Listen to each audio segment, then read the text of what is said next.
Welcome back to our Afternoon Express Cookalong, and I hope that you've been cooking side by side with us from the top of the show. But now it's time to get even deeper into our recipe that I'm so excited about. We're cooking something that, you know, I'm quite familiar with, and I'm sure a lot of South Africans can identify with. So, Dumi, can you just take us through our next part? Yes, so we've done the first part, and the second part now goes into the accompaniment of our dish. We've made the cow head, we've done the pap, and now we're doing the spinach that's going to go into our meal. We're making ushatini and coleslaw with you and Mama over there. And then Pitso's also got some trotters for us that we're going to be popping in here. He's just going to show us how that is done. We'll leave that to cook and get busy with all the other manual labor type of things. I love that. That sounds delicious, and it sounds so filling, happy for the whole family. Yeah. Please do head over to our Afternoon Express website, and that's where you'll get the full ingredients and recipe list to be cooking along with us. Now, Mama, on our side, when it's time to start, whether it's coleslaw or ushatini, where does one begin? Okay. The first part is you take out your carrot, your cabbage.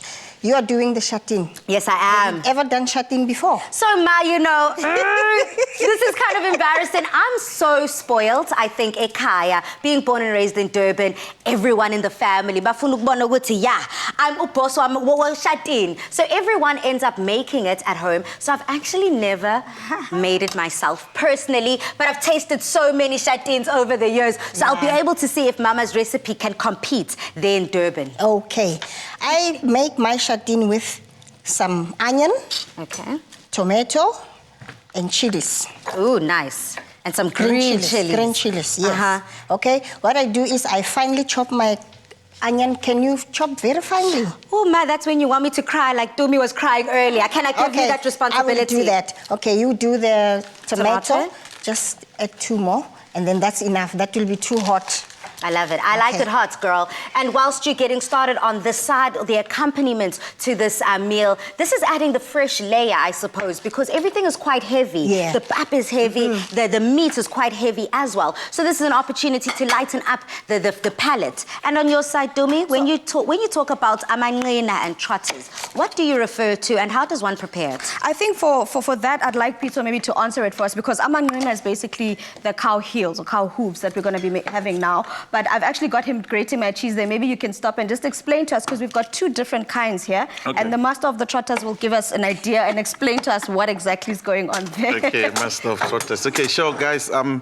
There's two types of manqina, which you can see this one is a little bit not soft. It's a little bit harder.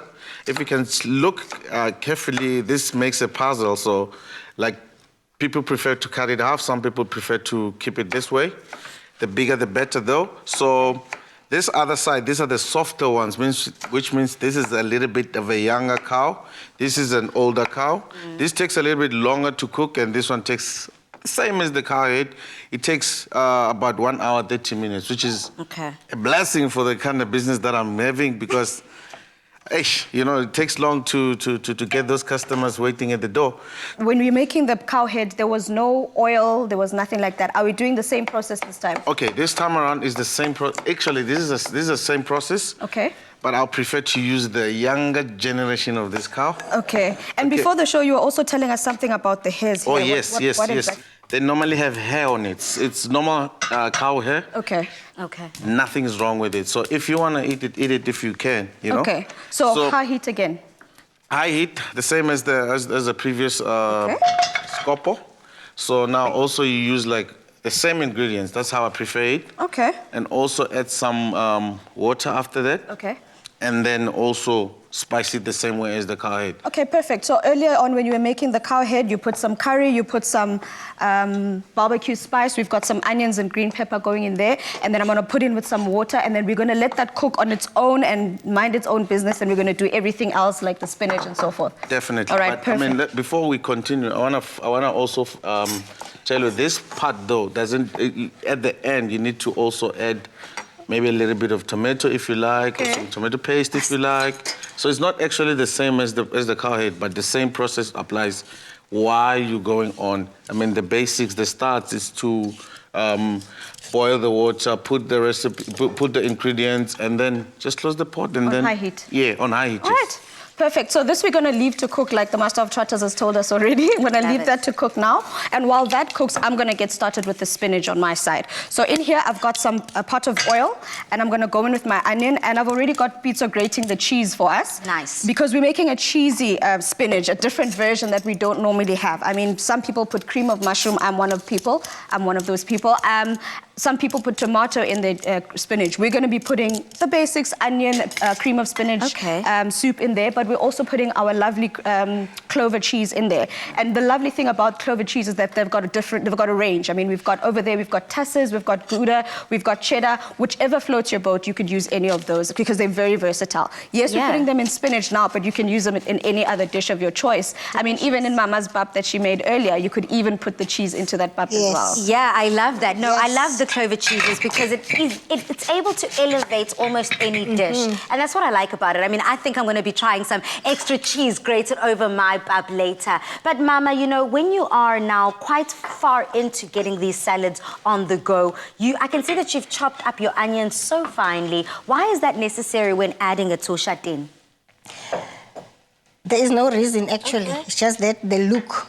The salad looks so delicious because it's not big and chunky. Yes, okay, I like that. There's no reason for that finely chopped. Other than just the eye. Just the eye. Love it. Yes. Okay, well, we're cooking along here. I mean, Tumi, again, when we just go back and touch base with the cheeses, essentially, when we are creating this spinach dish, can you mix and match your cheeses? Can we put a bunch of cheeses in the same pot, essentially? You can, because another thing is, depending on the type of cheese that you want, some are more tart, tangy than others. So if you want that touch of tanginess, you could definitely add the Gouda and the Tusses. If you want the basic cheddar flavor, you could just put the cheddar on its own. But luckily, because we're going to be putting it into the cheese, it's going to mellow out the flavor of our spinach that we've got here, because spinach on its own can be bland if it's overcooked and if it doesn't have all those flavorings. So we want the cheese to be the star of the dish, but we also don't want to mask the flavor of the spinach, you know? Absolutely. So that's why we're going to mix up those flavors that we have here. We've got, Pitso's going to grate up the cheese for us there, but he's also just chopping up some potatoes that are actually going into our spinach, right? Lovely. So I'm going to get started with all of that right now. I don't know how you guys are looking there. Ushatini girl, how's that happening? Oh, it's looking so good. I'm already tasting it within my taste buds. And what I also love about this is that as much as we've got the strong flavors coming through from the onions, from the chili, we're going to also accompany it and put some vinegar. If a lot of people aren't familiar with what ushatin is, Ma, can you just break down briefly for some of our viewers that have never encountered ushatin as to what it is? Ushatin is a quick shebo. I don't know whether what do you say in English? But a relish, yeah. They say, let's call it A relish. When you are hungry, you just quickly chop and eat. Yeah. Something that's quick and easy to go. Yes. I like that, Mama. So as we're cooking along here, I love the fact that we're also using a lot of fresh vegetables in this recipe, from the potatoes to the spinach to the carrots and the cabbage, essentially. Now, the nutritional value of using fresh vegetables is something that we can't overlook, I think. Don't you agree with me? Very true, because especially now, we've got the coleslaw that you're making there that is going to be eaten fresh. We've got the ushatini that we're going to be eating there, making there that's going to be eaten fresh. Umama was saying about the pap, that she cooks the pap and then she literally just cooks the robot peppers a little bit because you still want to retain the nutritional value of it, you know? And then even the meat that we've cooked here, we've made sure not to mask the flavor. So all the nutritional protein value from that is also coming through, and it cooks in its own juices. So we're basically getting every single bit of it, and all of that is coming into our bodies. Nothing is wasted here on the Afternoon Express kitchen. Now that's one way to cook a veg and eat it. To see how this is made again, here's a quick recap.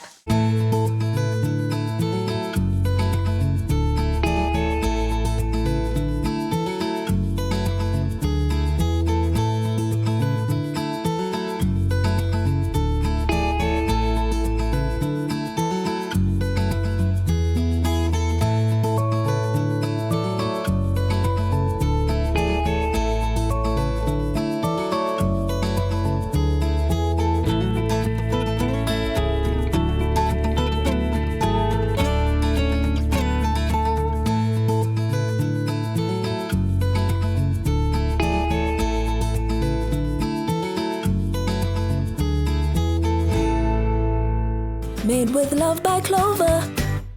Now that's definitely one way to cook a veg, but we are not done here. We've got part 2 of this recipe coming up.